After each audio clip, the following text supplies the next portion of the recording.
This is the HOLEWOR Fingerprint Security Safe. Let's go ahead and get right into this. All right, so here is the safe. Let's go ahead and take a look at it. So it seems pretty sturdy. Looks like it's got a digital. It obviously has the fingerprint scanner, which is good. Overall, I'm assuming you'd probably be able to, it's probably gonna allow for one pistol or one firearm to be in there. It looks like, I'm assuming that's a charging port. Okay, and I'm assuming that's where the mechanical keys are gonna go. So let's go ahead and open up the user's manual. Okay, so those are those mechanical keys. Let's just go ahead and open this up. Okay, so let's go ahead and let's open the safe with the mechanical keys provided. Awesome, there you go. Set those mechanical keys down. Looks like we got another bag of goodies here. Let's see what we got. Cloth for your firearm, keep it clean. We do have, it looks like a Torx head screwdriver and some set screws.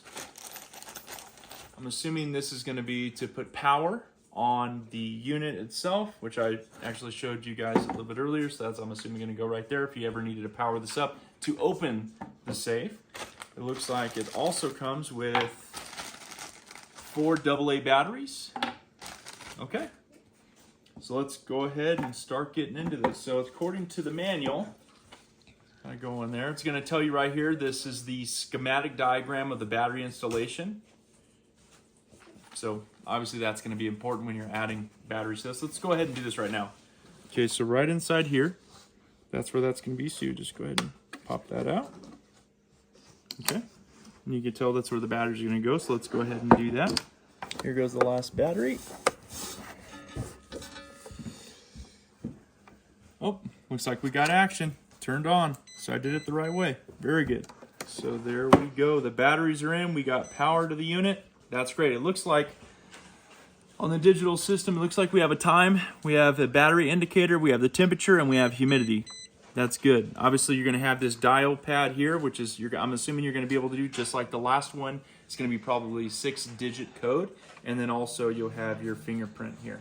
So obviously, there shouldn't be anything saved here. Yeah, it's not going to let me. Okay, so let's go ahead and set it up. Okay, so within the kit, I said that it's got like a Torx head on it. That's true, but it's actually a setup tool. And right up here, if you could tell, there's a time voice, there's a password, and there's a fingerprint. So I'm actually gonna look at the fingerprint. Now, one of the things I'm gonna do, and I know that this says obviously gun cloth, but one thing I would encourage you to do, this thing is able to save up to 100 saved passwords, fingerprint passwords, and so on. So that's pretty cool. But what I would definitely do is make sure that that thing is nice and clean, obviously with the cloth provided. Let's go ahead and hit the fingerprint. Okay, so now I'm gonna go ahead and lay my fingerprint across it.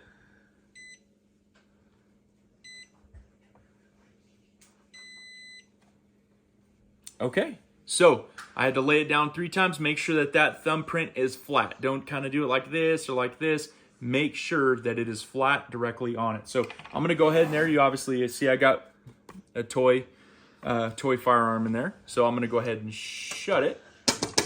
So it's good to go. Let's go ahead and see if it opens. It worked. Very cool. Awesome. And that was pretty quick so that you can obviously get to your firearm. Now I want to try the password using the code keys. So I'm going to go ahead and use that setup tool, and I'm going to go ahead and push the password, and I'm going to go ahead and choose a password. 3, 4, 5, 6. Okay, so it is a 6-digit passcode. That's good to know. So let's go ahead and see and make sure that this actually works. So hopefully you never have to use it in a panic. Nonetheless, it's good to keep this safe so that those who shouldn't be accessing it can't. So let's go ahead and see.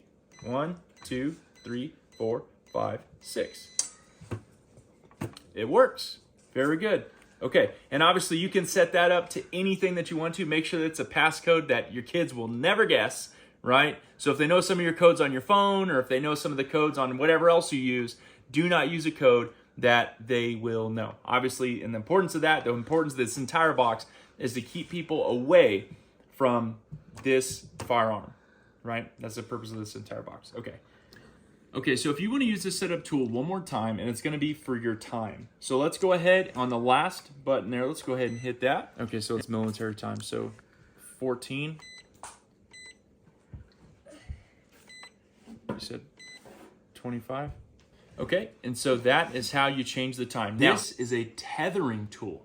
So what this does is that if you want to set it around, if you got a pretty sturdy table, or if you have something that's hard to move, real heavy, this allows you to tether this safe to whatever that is, so that nobody could just take it and run off with it. So actually, the way that this works is if you kind of see up in here, on the back side, right here in the corner, there's actually a spot where you're going to place this here. And if you remove back some of the insulation there, some of the foam, you'll see the end piece there. And then you will just tie this together. And then once that's all tied together, then your safe is tethered to, obviously this would be a horrible thing to tether to. Nonetheless, just for the sake of the video, you would definitely want to tether it to that. And so what that does is now, is this thing is completely tethered. So if somebody tries to take off and run with it, it is tethered to that table or whatever you have. Now, something I do want to say though, is that if you do want to actually, if you do want to secure this or actually install this into a wall, into whatever you want to install to, they do send you some screws to be able to do that with. And those screws you'll find actually here on the back side. And obviously you'd run the screws from the inside out, and then that would just secure it to whatever surface you're actually going to plant it to. But nonetheless, looking at it, this I believe is going to be used for one firearm or one of your firearms. So keep it in a place, obviously, that is safe and protected and away from those who should not be accessing your firearm. Hopefully, you never need it quickly, God forbid. But if you ever do, it's ready to go, whether by your fingerprint or by the code. And it's ready to go.